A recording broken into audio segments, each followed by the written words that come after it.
I think that the whole saving money, yes, it's important, but it's not going to be the centerpiece of the conversation going forward, unless you're talking about hedging inflation. Because there's a lot of these horror stories where these salespeople will, work hard for 6 months, do 40 sales, and then their contractor decides to ghost them, and they fire them or something, and then they don't get paid. And I would say same thing for a sales rep. If you're a sales rep looking for a contractor to partner with, don't just look at the red line. No. Right? I mean, what good is a low red line if you don't get paid, if the jobs never get installed?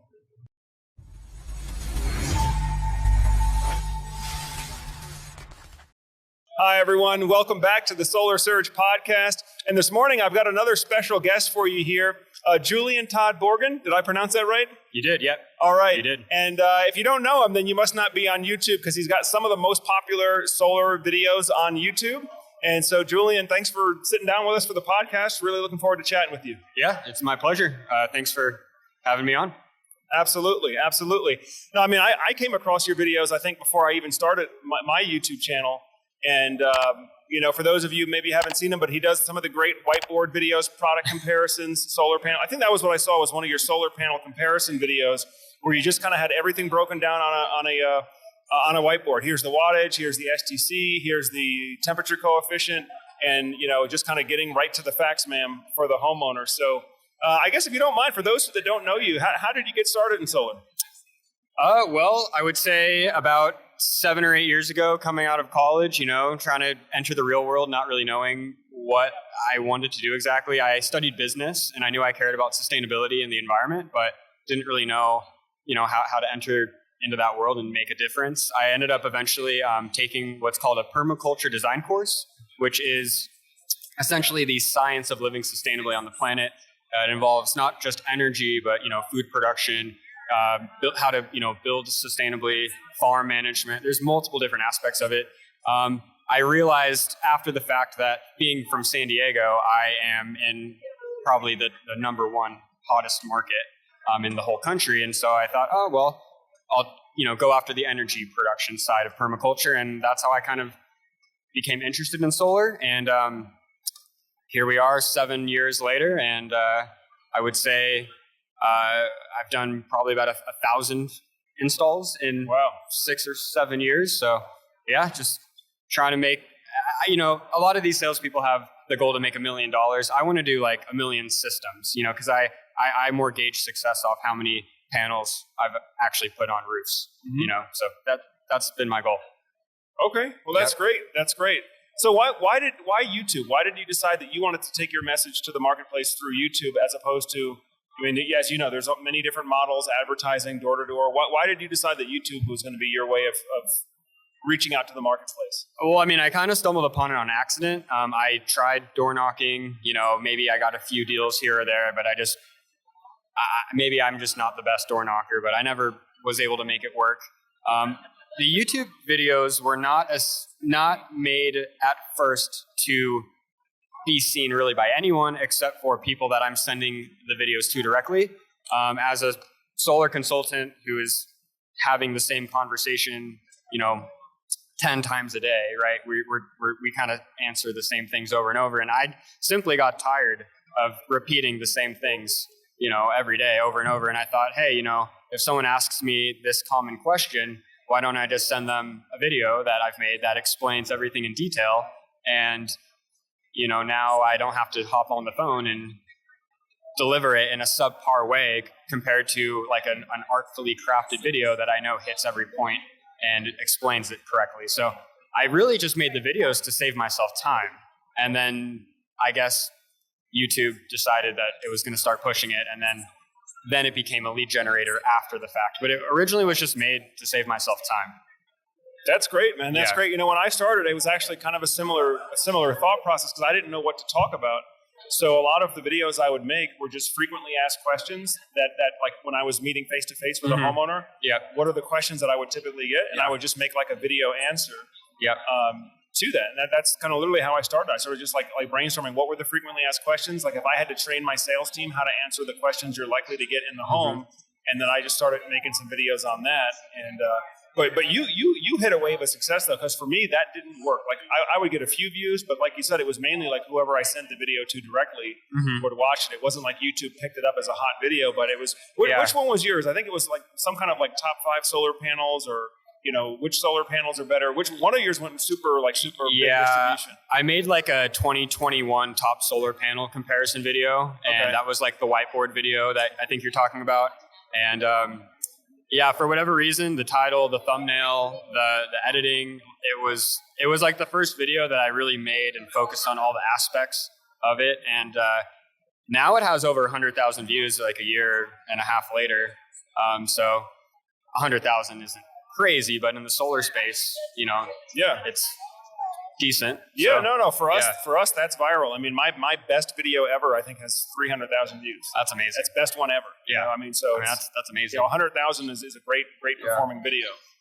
And and then just like once you get a little bit of traction, then more people view the videos that you've already put out, and then like the past videos even get a bump too. Right. So but I think the reason why it was so successful is because in my mind, I wasn't doing it as a sales video, because no one wants to see some valueless video that's just some sales pitch. Another sales pitch, yeah. It's like, dude, like if you get to the end of the video and you haven't learned anything, you've really kind of wasted the customer or like the viewer's time. So I always thought about, if I was creating like a guide for my parents to go solar, right? Who doesn't want to give their parents the best deal possible? Mm-hmm. But if I couldn't be the salesperson and I had to give them a guide on how to pick the best system for them, what information would you give your parents or a loved one? So that's basically the background thinking of what I do is I'm going to create videos that simply help someone that I love make the best decision. That's great. That's it. No secret. No, that's great, man. That's a great approach. I really like that. I really respect that. Because, that's one thing that I get watching your content is that a lot of the videos have this sort of this like, hey, buyer beware, or like insider secrets, like, hey, what you need to know about how the solar industry really works, or what you need to know about how solar really works, and just putting that information out there for consumers so that they're in a better position to make the best decision. So, and I probably got a little bit lucky being in San Diego, because in my market, I don't really need to do a lot of convincing you that solar makes sense. Most people in at least Southern California, by now, maybe not 5 or 6 years ago, but by now, probably half the block has solar. And so people are already accepting of it and they're more understanding of it, but maybe they just don't trust the guy knocking on their door, or, they get spooked by something, like no one can explain whatever they're not understanding. So, for me, I already knew that it was a hot market. And so for me, I was just thinking, how can I help navigate people towards making the best decision versus spending, time trying to convince them that solar is what they need to do. So maybe if I was in another market, it would have been a little bit different. But in the last 5 years in Southern California, solar's, it's like flying off the shelf. You can't, right. Yeah, no, that makes sense. So how have things changed? The video we were talking about, that was a 2021 video. Now we're here 2 years later. Lots changed, as you know, in the market. What are some things that you think homeowners need to know now? People that are considering making a solar investment now. What are some things that you think they really need to know before jumping into a contract? There's so many little things that you could potentially need to watch out for. The main thing is, I'm going to probably speak to California market more, but, we're really going more in the direction of the rest of the country. I would say that the average utility doesn't have a one-to-one net metering. It's more like a special utilities only have that. So the main thing is, now with storage being a big factor in all of this, it used to just be size it to 120% and you're done. Now it's like there's this whole more complex equation with, how much excess is being produced, how much can the battery store, how much output does the battery have, can it actually power the loads you need during, the evening or the night. So working with a solar consultant that is going to take all of those, factors into account and take the time to actually size a system and build it for you. Because solar reps have had it way too easy the last several years with just I mean, it's like, yes, we're doing some analysis, but really it's like plugging things into our computer and 3 minutes later we have the answer. I think that now with sizing battery storage, it's going to require a little bit more legwork. And so working with a consultant that you can sense is taking the time and really asking you all of the questions in order to come up with a solution that's actually going to help you. Because it's one thing to oversell someone, but in my opinion, what's worse is to sell someone something that doesn't end up doing what you said it was going to do. So there's a million little things that I could have said there, but I think you're right. I mean, I agree with a lot of the sentiment. We've had it so easy for so long. Maybe not me. I've been a battery guy for a long time, but solar in general, as a sales professional, if you kind of learn the basic script, you could get by on that. And build a career and build a really high income for yourself just learning the basic sales script without having to get into battery calculations and all that. What would you say to people that are new getting into the industry? There's a lot of young guys get into our industry. Yeah. And frankly, a lot of what attracts them is this, there's this high income potential in solar. I want to get in and I want to, make a lot of money and all that. But maybe somebody who got into the industry on that kind of a premise, now they're realizing, wow, this is a lot more complex than I thought. Well, what advice would you give to that young sales rep who wants to be successful in this space? So what has made me successful, and whenever I see other people that have become successful, it's usually because they've gotten in tight with a really good mentor that is going to, in person, multiple days a week, be there to explain not just do a few lessons, but because really to learn this industry, it's not taking a few 2-hour courses and then you're an expert. It's hundreds and hundreds and hundreds of little conversations and aspects and facts and stats and specs you need to know. And so, it's tough for a lot of people. And I feel for them because if I didn't have a few of my mentors back 5, 6, 7 years ago, it would have been hard for me to learn and fast track my knowledge. So, just don't focus on, if you're a new rep, don't focus on trying to go make a bunch of sales right away. Yes, you want to put yourself out there and try, but more times than not, they don't have any idea what they're talking about. They'll find someone that's interested and then they don't know how to navigate the conversation. And then it's a wasted opportunity. So yes, you want to go find people and try, but the best thing you can do is basically humble yourself in the beginning and allow a more experienced salesperson to essentially close the deal for you, do the consultation, and then you sit there and learn and just watch and absorb as much as you can. And I literally did that for 20 deals where I just took my half and let someone else do it. And I just continuously learned more and more. And so basically get in tight and stay with someone that's already successful and is wanting to teach you. Because it's hard to do it on your own. Not to say that you can't, but it helps a lot to have an in-person helper. Yeah, no, that's great. That's great. And again, a lot of people are attracted to the industry because of the earning potential, but you really have to be a professional to earn that way. I mean, you have to know yourself. I mean, look, there's other ways, and very more than anything, there are unethical ways you can hit that income number. Yeah. Not by knowing your stuff, but just by kind of twisting things a certain way. But if you want to be well regarded and have long-term success in this industry, I think you do have to take it as seriously as any other profession. Engineers, doctors, lawyers, they know their stuff. They study a long time to know their craft. Yeah. Solar is no different. I mean, you can probably get there faster, but I would say, a solid 6 months a year of just learning, and then commit to continuous learning, which is why we're at shows like this, because the technology is changing every year. Yeah. And the policies are changing. Yeah.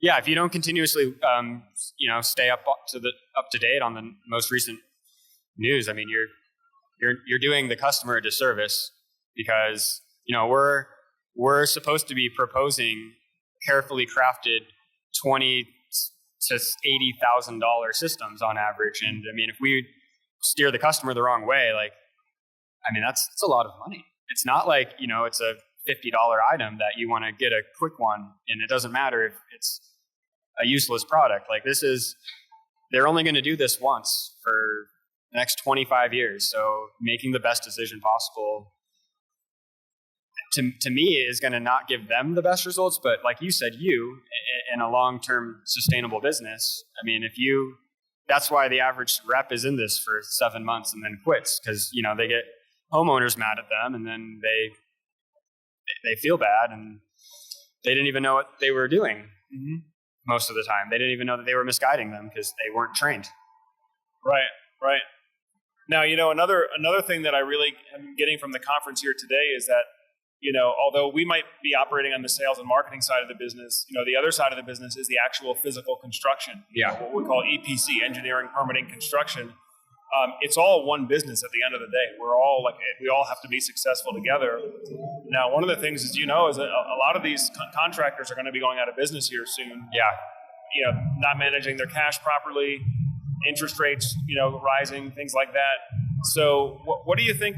What do you think that a young sales rep, particularly coming into this environment, what do you think a young sales rep needs to know about how the contracting side of the business works? Well, there's multiple things, right? It's tough to say here's one piece of advice, because there's 100 little scenarios that you need to truly understand, so you don't find yourself later in trouble, or the contractor telling you this can't happen after the site survey or something. When working with a contractor, I would say that I just always like to reverse engineer the process and put myself in the customer's shoes. So if you, as a salesperson, are trying to partner with the best contractor EPC, I would go through the same process as if I was a customer looking for solar.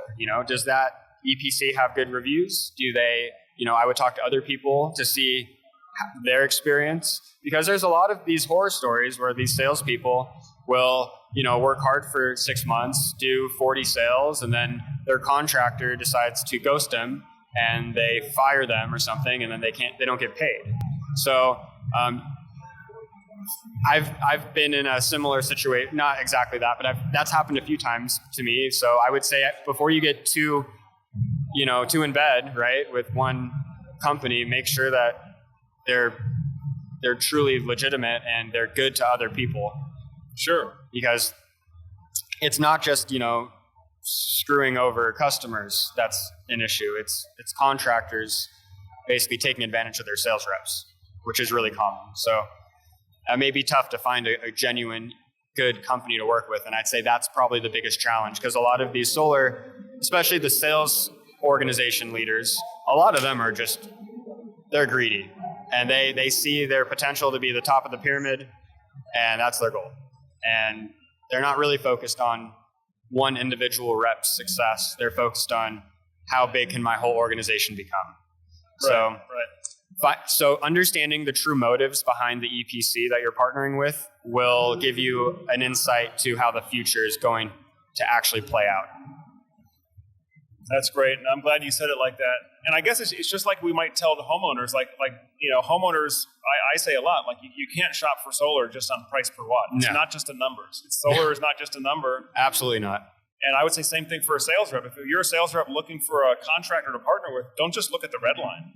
No. Right? I mean, what good is a low red line if you don't get paid, if the jobs never get installed? Yeah.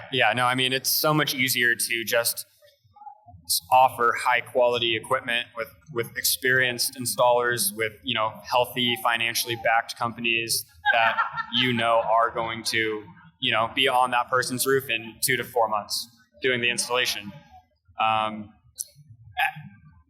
Solar already saves you so much money. If we're talking about saving you $50,000 to $100,000, what is really the difference between $1,000 or $2,000 between the cheap stuff and the high quality stuff in the long run? It's a lot of headaches that are being avoided, not only for the customer, but also the contractors. The contractors having to go back and, do multiple service, truck rolls, for replacements. I mean, that's how a lot of these companies go out of business. Yep. So not pretending to be doing I feel like a lot of reps, they pretend to be they have this attitude they're doing you a favor by saving you $1,000, and it's really all they're doing is setting you up with a subpar system that still is very expensive. You're spending a lot of money either way, so you might as well have something that's nice. Yeah, absolutely. I mean, this is surgery on your home's electrical system is the way I've described it sometimes. So you don't want the cheapest surgeon working on your electricity.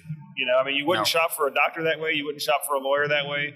You wouldn't buy a house that way. So why buy your electrical system that way? I think that the market has, our advertising has been so focused on saving money that it's almost like we've trained the customers too much to be thinking about this in terms of saving money, when in reality, the customer should be thinking more about, their grid independence, against blackouts, hedging against inflation, deciding to raise the value of their home thousands of dollars versus just paying the utility. So yeah, saving money is great, but I mean, we can all save money in our lives if we want to change our lifestyle, right? And I don't think $50 a month really excites people very much. I think knowing that you have your own energy system and independence, and now with EVs coming into play onto the market, it's not the gas station, it's your house where you're going to be charging up. So I think that the whole saving money, yes, it's important, but it's not going to be the centerpiece of the conversation going forward, unless you're talking about hedging inflation. With NEM 3.0 on the horizon here, or not on the horizon, it's here. And of course, with all of the other states that, have not ideal net metering policies, these batteries are obviously the centerpiece, I feel, of the discussion moving forward. And there's a big debate, not a debate, but a conversation about, AC versus DC coupled batteries. And I myself am trying to learn just as much about the different options, and that's why I'm here to talk with all the manufacturers. But I'm curious if you've seen any, really great new battery features or any products that you feel have a distinct advantage. And then also, if you can just touch on the AC versus DC coupled architectures. Yeah, absolutely. I mean, I think that, first off, let me say that I think that people get very religious about this. Yeah. This topic. They're DC coupled people, and they are DC coupled people. They don't want to hear about anything else. It's more efficient off grid, and that's true. DC coupled is more efficient off grid. Yeah. On the AC coupled side, it's all about interoperability and clean install and retrofit, and so that's true as well, right? An AC coupled battery install is generally a cleaner install that can be done at 100% at ground level without changing the roof, which is also great if somebody already has solar and wants to add battery backup, and they don't want to void the warranty on their existing solar panels or their existing inverter, but they want to add a battery. Mm-hmm. AC coupling is a great way to do that, because you can just hook it to the breaker panel. You don't actually have to touch the solar or the existing solar inverter. So there's pros and cons of each. I happen to offer many great products, and I would say there's great products on both sides. On the DC coupled side, I would say the top brands right now are SolarEdge, Generac, Solarc, and Canadian Solar with their new battery. On the AC coupled side, Tesla Powerwall is probably the most popular one that's out there, Tesla Powerwall 2. Yeah. But you also have great competitors like Franklin and enphase that have solid products. So, I do a lot of these videos where I do comparing, this battery versus this battery. And a lot of times I get the question, well, which one's better? Which one's better? And the answer really is it depends. Yeah. It depends on what your situation is, what your requirements are. So, like, for example, if you need really high surge power for whole house backup with central air conditioning, well, a Franklin battery, which is bigger and higher surge power, might be a better fit. And that's a 10 kilowatt output, correct? For the surge? 10 kilowatt surge per battery. Right? Yeah. So if you do 3 batteries for a whole house, that's 30 kilowatts, like an enphase battery is 3.7 kilowatt output with like a 5, right? Yes. Kilowatt surge. Right. So, right. That's already twice as much. Right. Right. So I think that is like one of the unique selling points that Franklin will lead with is highest surge power for 10 seconds, which is enough to get your air conditioning going without a soft start. And for that application, that in a lot of cases that may be the best battery. Yeah. I'm very excited about the Franklin battery. Yeah. No. We like the Franklin product. We've done I mean, we've done a lot of enphase batteries as well. We've done a lot of Tesla Powerwalls. Not so much in the past year, but if I look at like the past 4 or 5 years, we've probably done as many Tesla Powerwalls as either of those brands as well. But I try not to be too religious about it. I try to really take it on a case-by-case basis. At the end of the day, we offer just about all those products through our various installers. We offer all those products. I know a lot of times people will say, "Oh, you must work for enphase because you're bashing Tesla." I hear that often. Or but I don't work for any of these companies. I like to cover the products because I think they're exciting products. And just like a lot of you out there in the audience, I want to know what features are coming out and how the product is evolving. Yeah. But I know this has been kind of a roundabout answer, Julian. I think the answer though is really it depends on your situation. If you're talking about a purely off-grid system, yes, DC coupled is definitely more efficient for purely off-grid. Once electric vehicles and solar inverters have tight integration, I think there's also going to be some efficiency to be gained in a pure DC coupled architecture where you can go straight DC from solar to the vehicle battery or to the home battery and then only invert what you need for the rest of the house. I do see some advantages there, but I don't see AC coupling going away. I think especially the retrofit market, there's millions of solar homes out there right now. 85% of them don't have any storage at all. Yep. And those that are looking to add storage are more likely going to go with an AC coupled solution, I would imagine.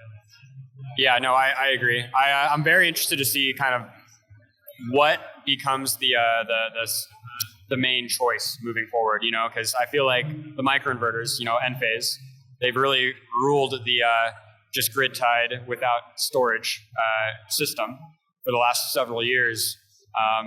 But I'm interested to see if they can keep up, with the slightly lower power output, that some of these DC batteries have. It's going to be interesting to see how these really are working. You actually have more battery installations and projects working, than I do.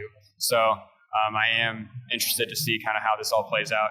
Yeah, I am too. And the technology is changing every year constantly. Too. So enphase is about to release their 3rd generation battery. Yep. So we're going to be having more on that. They invited me to come out to their facility in California in June to get some hands-on with the new generation battery. So I'm excited to see what they've come up with. I heard some rumors about it. It's pretty exciting. So I'm hoping that they can deliver on some of these numbers. I hope so too. Yeah. But this means, it's another new product. We'll see how that fits into the competitive landscape. Obviously SolarEdge has got their battery because of their footprint. I think it has to be taken seriously, just like enphase. I mean, they both of them have huge install bases. So when they release a branded battery as part of their ecosystem, that battery is going to get attention. And a lot of homeowners may choose to just keep everything under one brand. So I think you're going to probably see a lot of deployments on both sides. Yeah, I think a lot of contractors and they're going to want to avoid having to set up different apps to monitor system production versus storage. Because that's the case right now with mixing and matching different products. Like even if you have like enphase and Tesla, right? It's like 2 different apps. You have the Enlighten and then you have the Tesla app. Right. So it's integration is an issue with these manufacturers, obviously. So yeah, I think a lot of contractors are going to opt towards going with just one all-in-one branded system. I do think from an ease of service ability and an ease of monitoring for the homeowner, having everything under one app, there is a lot of convenience there. The one that I would say where we see that they have a good brand following that doesn't care about separate apps is with Franklin. We do see a lot of homeowners that are asking for the Franklin battery specifically by name. And I think it boils down to what you mentioned, just the higher surge power. If you just want the most powerful battery that you can add on to just about any solar system, for right now, pretty much Franklin's got it. I mean, I spent about 45 minutes talking with the engineer, one of the engineers at their booth here, and he has me pretty convinced that it's worth giving a shot to and seeing how they actually, work in reality, because the numbers are very, very impressive. Yeah. We've put about 15 total Franklin systems out. We just commissioned another one last week in Texas. So again, I don't promote the brand necessarily, but it's just one of those products that we have in the portfolio that in certain applications, specifically whole house backup with central air conditioning, we find it's a really good fit. Yeah. I mean, and I'm excited to see what all these the new generations, because all all the manufacturers are coming out with a new generation here pretty soon of their batteries. So yeah, it's exciting. Yeah. So what else is going on out there? I guess bidirectional EV charging is another one that at least we're talking about it now. Enphase made some big news a couple months ago when they announced their bidirectional EV. What do you think about all that?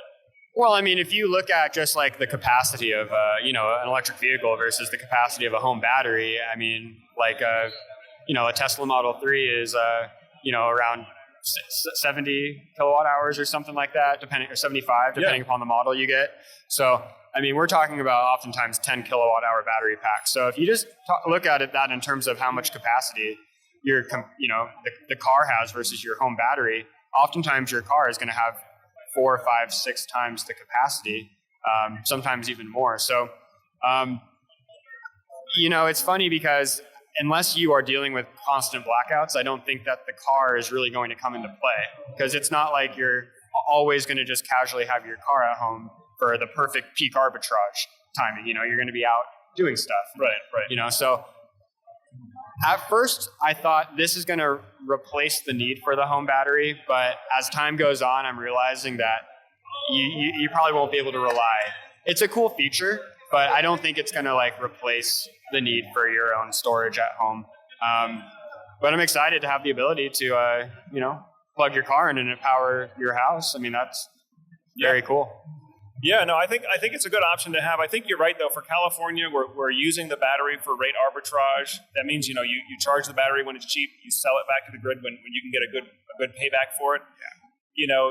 The car battery is not really great for that application. The average homeowner is not just home at 4 o'clock. Right. They're, picking up their kids from practice or shopping or, so it's great. But it's not going to be what people rely on, I think. Yeah. I mean, I guess for me, being more of like a emergency preparedness type guy. So what I think about is if I'm going into like a shelter in place mode, if I know there's going to be a snowstorm, and we're like, okay, come home from work, we're going to shelter in place. We're just going to prepare to be stuck at home for a few days. Mm-hmm. In that case, if I couldn't afford a home battery, I would certainly like to be able to just plug my vehicle battery in. And, by all means. It's great. So yeah, really exciting. I plan to put one in, for what it's worth. I plan to put in one of the bidirectional chargers once they're available, and at least have that option available. Hoping that the electric vehicle manufacturer will support that export functionality. Yeah. But I guess we'll see. Time will tell. We're realistically probably about a year out until I have that in the house. Yeah. So I have another question. So I am curious. With, another big kind of topic that's been going on right now, of course, is all the interest rates skyrocketing, literally 2 to 3 times higher than they were, 6 to 9 months ago. And there's a lot of talk about like PPAs, power purchase agreements and leases becoming a little bit more popular again, as people maybe are hesitant to, take on a higher interest rate. Have there been any PPA or leases that you've seen come onto the market that aren't like as how do I say this, as predatory maybe in like their potential buyout option? Is there anything that's interesting that you've seen, or are we still pretty much still with higher interest rates, still in a scenario where like 99% of the time it's still going to make sense to buy? What do you think about that? Well, I really appreciate the question, and this is actually a question that I'm trying to get answered for myself. Yeah. I'm not the best guy to answer about leases because, full transparency, Solar Search has never done a single leased project. We do financed ownership, loans. Yeah, we avoid them as well because we know that they're not really for the customer. It's for the financing company to make the money. Right. And that's kind of what I've heard about it. Just high level was, when interest rates were lower, you could sell a system with a huge sales commission. You get a low monthly payment for the homeowner, and then the finance company makes out as well. That's the basics I understand. I also understand there's some advantage if you can't take advantage of the tax credit, that you might get a better return with a lease system versus a purchase system with financing. But what I'm seeing more of, and what I'm really leaning towards as far as how to structure these finance deals, if you don't want to just purchase the system outright, is just acknowledge that you're going to pay a higher interest rate. In fact, why don't we just get into this? Because you do a great job with this type of content. Like, hey, let me show you how this really works. The way solar financing has worked over the past few years these artificially low interest rates that were being offered with the solar systems, those were bought down rates. Exactly. Now, anybody that comes from mortgage industry or auto industry, you know what that means. It means you pay points at the time of sale to buy down the interest rate so you can present a more attractive interest rate to the homeowner. So, think about it, Julian. If you're having to pay 5 or 6% interest mortgage for your home mortgage, how should you be able to finance a solar system for 2% interest where there's no collateral? Does that make any sense? No. So how does it really work? So maybe it's not like this right now in the car market, but like 5-6 years ago, you know how they'd be like, you can take this $5,000 rebate, or you can get the 0% financing, but you can't take both. Well, that's exactly what we're talking about here. I mean, if you're going to have the 0% financing, you're going to pay $5,000 more for the car, right? Because they have to make their money somehow. Right. So that's the same exact thing with solar financing. Let's say your cash project is $30,000, and if you want to finance that at 9 or 10%, you finance your $30,000 and just pay your monthly interest. But most of these solar loans, like 95% of them, are all structured with this buy down rate where you're not financing $30,000, you're financing $30,000 plus 15 to 30%. And so, now you're talking about financing, call it $38,000, and the bank just takes the $38,000 off the top in exchange for you getting your interest rate lowered to, whatever it is now, 3%, 4%. It used to be like 1% or 0%. Yeah. But you're paying several $1,000s at closing, or you're borrowing a larger amount, which a certain percentage of that just gets taken and paid straight to the finance company before the contractor gets paid. Yeah, the contractor still just gets their 30. Right, exactly. The bank is taking the 8. The bank is taking the 8 right off the top. So even if you pay out off early, you're not going to get that 8 back. Yeah, so basically the way that this financial engineering has been done is they will work it out to where oftentimes your payment with the buy down does become a little bit less. Maybe it does save you an extra 30, 40, 50 bucks a month. But if you want to get out of it before year 25 or whenever it's over, or 20, you're giving them the full amount. All 38 versus if you take the 10% or the 9% rate, your principal at that, it's only $30,000 that your principal was. So, the average person's going to pay off their solar loan way before the term. Whether they're moving, they get a little cash and they just want to get rid of their payment. They want to pay it off so they don't have to pay more interest. There's multiple reasons why. And so 9 times out of 10, the bank is going to make more money if you do the buy down, even though it's appearing to look better in the beginning. Right. So a lot of my sales or consulting really is not even about the solar. Yes, we obviously need to get the right solar system for you, but the financing conversation is sometimes just as long as the solar conversation because, you're not just buying a solar system, you're also going into business with a financing arm as well. Mm-hmm. And there's 100 different options there too. And I've seen people get great deals on their solar and then get, wrecked on the financing basically. Right. So you have to have both. You have to understand both and be able to explain both. Yeah. Both ways. Here's the best way I can summarize it with what's going on right now. Interest rates are higher now than they have been. That's a reality. If I were to go buy a house right now and get a mortgage, I'm going to probably have to pay 6.5% or 7% interest on the mortgage. I'm also probably going to have to pay $5,000 to $8,000 of closing costs, which on a percentage basis, if you consider the price of the house, on a percentage basis, it's not that bad. It's maybe 3%, of the total transaction amount. If you're going to finance a solar system, you should expect to pay similar interest rates, 6.5%, 7%. And there's going to be a small amount of closing costs to pay to get the loan going, okay? Somebody's got to pay for the people that process the credit applications. Yep. They do all the title work. There's work that is done to set up a loan. Yep. So if anybody tells you it's no closing costs, what they mean is I'm adding the closing costs into your loan amount so I can tell you it's no closing costs. The reality is there's a cost to originate a loan. Mm-hmm. That's just reality. There's people whose job it is to originate loans. There's people whose job it is to underwrite the loans, right? And so those people have to get paid for their time and energy. So expect that there's going to be a little bit of fees. But if you want to do what I would consider the fairest financing deal that's available right now, expect to pay 6 to 7% interest, expect to pay maybe $1,000 or $1,500 of closing costs just to get all that paperwork processed, And then it's on you whether you want to keep that loan long-term or short-term. If you want to pay it off early, great. You're paying off a much lower amount. If you decide to keep it long-term, you're paying more interest, but you're paying interest on a much smaller amount. And that's the way I explain it. That sounds pretty good, 6-7% in today's world. With $1,000 like fee, basically.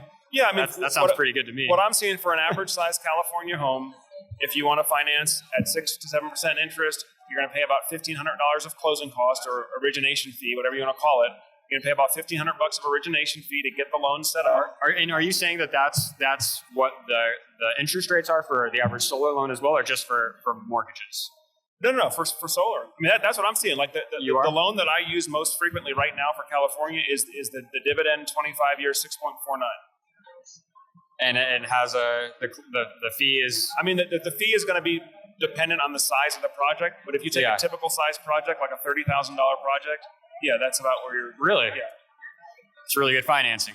Actually, that's really good. Now again, don't take it to the bank because by the time this video publishes, it's going to be different. We could have gotten another email that said the fees went up again. Yeah, look at the date of when this video is uploaded, and then take that into consideration when talking with us. But that's kind of where the way I look at it is like, look, if you know what the rates are to mortgage a home, that's the kind of rate you should expect for solar. It's not going to be lower. Yeah, it's not going to be lower. If you see an artificially low rate like 3% or 4%, you can pretty much guarantee you're paying points.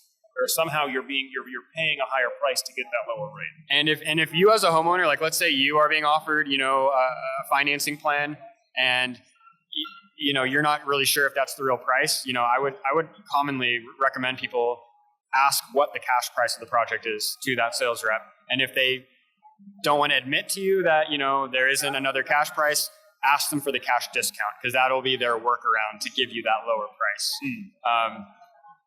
That's people call me all the time and they're like, I have 4 offers in front of me and I don't understand the financing because I feel like all of the people were kind of speaking or, beating around the bush, and they weren't really giving me like the concrete facts about the loan.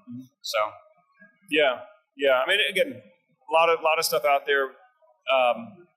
But I think it's one question that you want to make sure you ask during the sales process is, do you plan on keeping this loan long term? Or do you think you're probably going to sell the house within 5 or 10 years, like most people do? Yeah. Because that's the only time I think it ever makes sense to really pay those high closing costs or the buy downs, the aggressive rate buy downs. If you're never going to sell. Is if you're in your forever house and you're never going to sell. Exactly. And you're never going to pay off early. Yeah. Right. And you want to maximize the tax credit because you'll get 30% of the fee back. Right. So. Right. Yeah. Well, I hope that they do come down eventually. But it's even more crucial now for us to make sure we understand the plans and guide people in the right direction. Yeah. Well, folks, that pretty much does it for today's podcast. Again, Julian Todd Borden here, another solar expert. Again, you'll see him on YouTube. Check out his YouTube channel if you haven't done so already. And Julian, really appreciate your time. Look forward to working with you. Yeah, thanks so much, Joe. If anyone has any questions, you can feel free to call me, 760-473-5878. It's my cell. Call or text me, and I'll do my best to help you out if you would like to work with me.